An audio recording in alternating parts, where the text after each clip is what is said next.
अस्सलामुअलैकुम वरहमतुल्लाहि वबरकातुहू। मैं यूट्यूब फैमिली कैसे हैं? ठीक है, मैं ठीक हूँ अल्हम्दुलिल्लाह। तो ये देखें, ये है नाशपाती का पौधा। जब मैं इसके साथ नाशपातियाँ लगी हुई थी तो मैंने आप लोगों को दिखाए थे कि नाशपातियाँ जब हमने तोड़ी थी तो अब इसके साथ दोबारा जो है वो पत्ते भी निकल आए हैं और फूल भी। और इसके फूल देखें कितने प्यारे हैं, बंच की शक्ल में हैं और बिल्कुल मोतिये के फूलों की तरह कितने खूबसूरत हैं, बहुत प्यारे हैं, बहुत प्यारे। तो ये इस तरह निकलते हैं, फिर उसके बाद इनके साथ नाशपाती लगती है।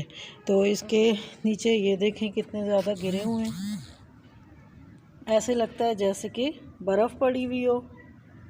और कितना प्यारे लग रहे हैं, नीचे गिरे हुए बिल्कुल बर्फ़ की तरह लग रहे हैं। तो इधर सारे हवा के साथ ये बहुत लाइट होते हैं तो ये गिर जाते हैं। तो ये देखें नीचे गिरे हुए और बहुत ज़्यादा फूल लगे हुए हैं। और ये देखें ये फूल भरा हुआ है और इसी तरह इसका जो दूसरा पौधा है वो भी भरा हुआ है फूलों के साथ।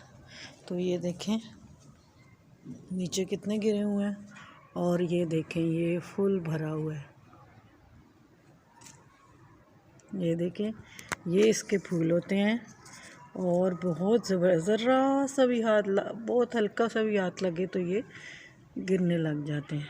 उम्मीद है आपको ये पसंद आई होगी मेरी वीडियो। तो लाइक करें, शेयर करें, सब्सक्राइब करें। तो अब मैं आपसे इजाज़त चाहती हूँ। अल्लाह हाफ़िज़। जब नाशपाती लगेगी तो मैं आपके साथ शेयर करूँगी।